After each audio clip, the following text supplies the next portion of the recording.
Colombia has had a long history with aviation, with its main airline of Avianca having been founded in 1919. So too does the country's Air Force, with many aircraft types both familiar and obscure having been employed in the service over the decades.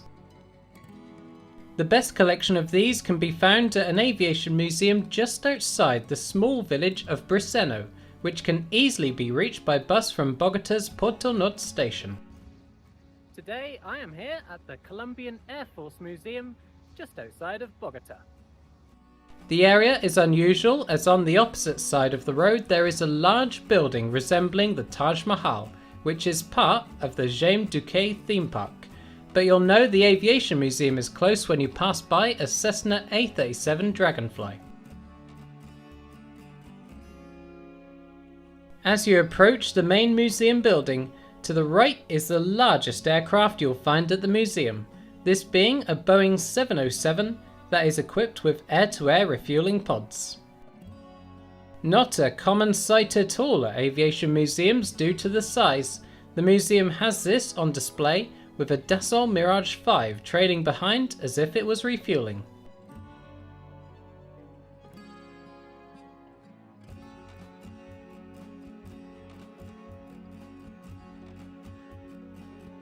The large aircraft continue once entering the main museum grounds, with an all-over grey Lockheed C-130 Hercules to the left.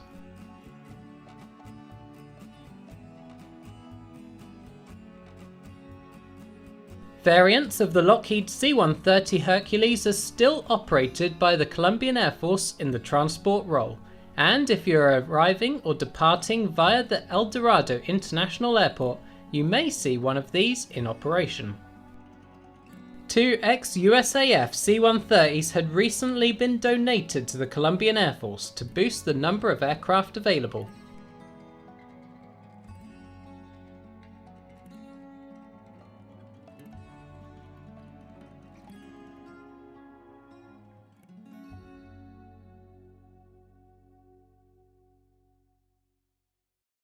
On the other side of the main entrance is a Douglas C-54 Skymaster, the military equivalent of the civilian DC-4 airliner that was operated by Avianca.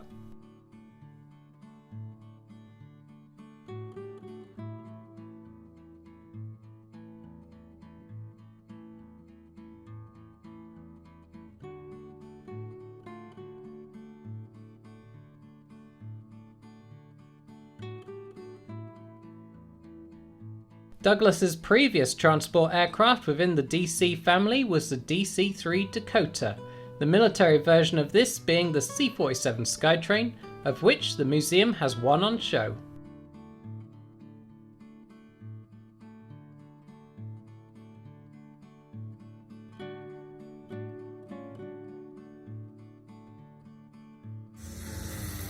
This side of the museum features some of the more obscure and unusual aircraft. So much so that the only way I would know what they were was by reading the information boards in front of them. There are even some indigenously designed aircraft, such as this Gavilan 358. Only ordered in small numbers by the Colombian Air Force, they were retired after less than a decade of use. A very sleek looking transport is the Swearingen C-26 Metro.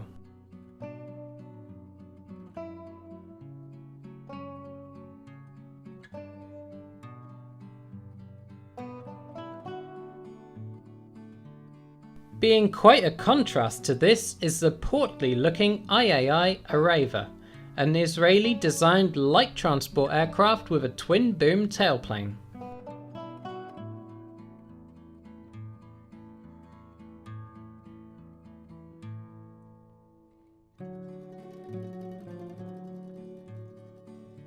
The large range of transport aircraft the Colombian Air Force operated continues with the Cessna 550 Citation, a Rockwell Turbo Commander, a Beechcraft AT-11 Kansan, and an unusual variant of the Lockheed Lodestar.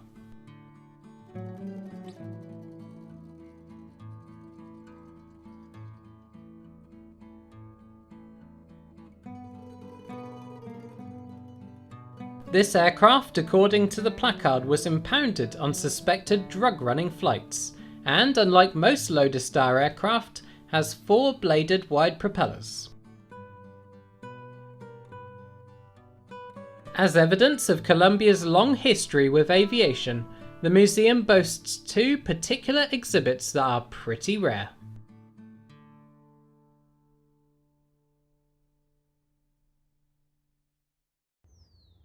Among the oldest aircraft at the museum are 2 from the German Junkers factory. This is a Junkers 52, and further on the other side of the museum, is a W-34 floatplane. Junkers Ju-52s were bought by Colombia as bombers against the Peruvians in the early 1930s, then served as transport aircraft.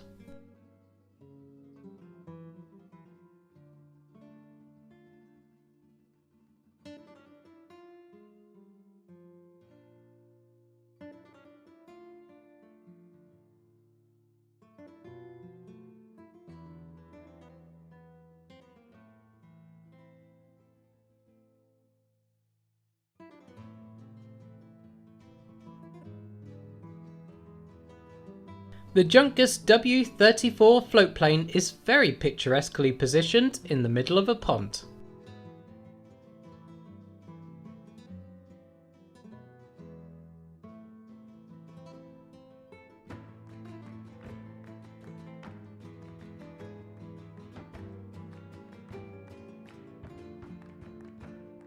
As much of Colombia's Air Force operations have been against insurgents, it is no surprise that a lot of the aircraft held at the museum are aircraft that specialise in this role. Propeller-driven ground attack aircraft in Colombian colours include the Douglas B-26 Invader and the more modern Rockwell OV-10 Bronco. Developed from the World War II light bomber, the Douglas B-26 was a capable ground attack aircraft that was used in many conflicts during the Cold War, and remained until 1980 in Colombian service. The Bronco was a smaller twin-seat aircraft that was designed specifically for counterinsurgency operations based on experience gained from many wars that had occurred since the end of World War II, where air power was used against guerrilla fighters. The T-6 Texan was also employed in this role, though it primarily served as a trainer aircraft.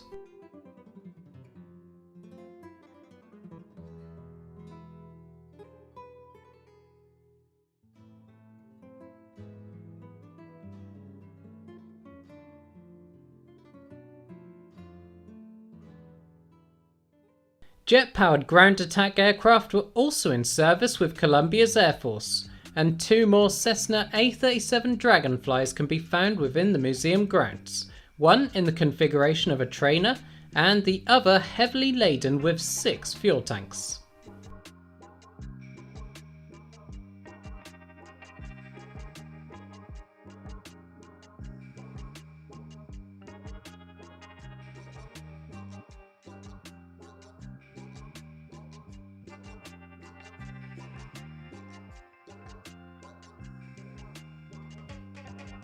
Because Colombia's Air Force would not always have had a strong budget, many light aircraft were pressed into service to act as observation, liaison or light attack aircraft.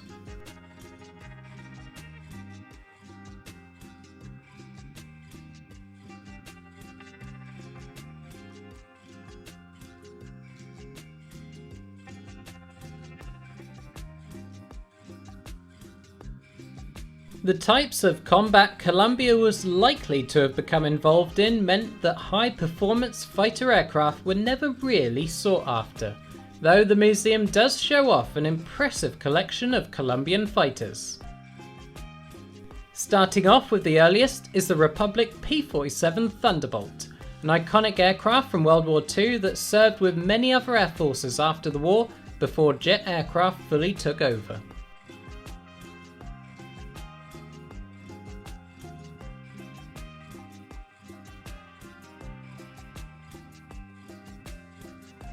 First generation jet fighters employed by the Colombians included the Lockheed F-80 Shooting Star, along with its twin-seat trainer equivalent of the T-33, and the North American FA-6 Sabre.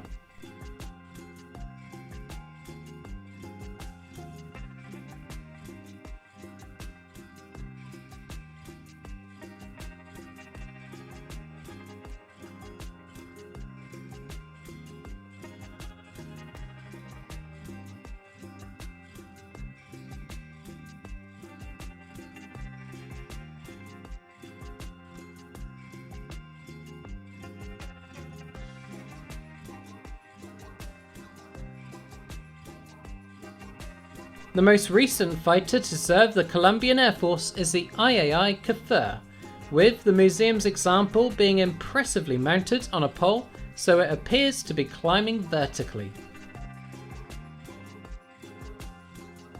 The Cafer is due to be replaced in service soon, with its replacement rumoured to be Saab's JAS-39 Gripen. Dotted around the aircraft are a collection of helicopters, ranging from the famous Bell UH-1 Huey to a small number of utility helicopters.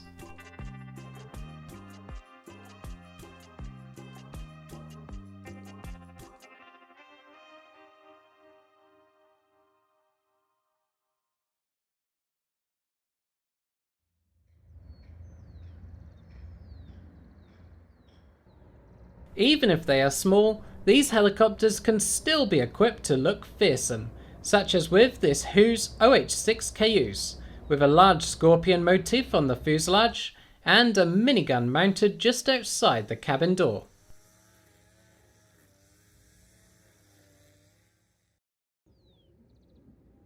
If you have enjoyed this video on the Colombian Air Force Museum, why not leave a like and follow my channel for more, and I'll bring you many more aviation museums from the rest of the world.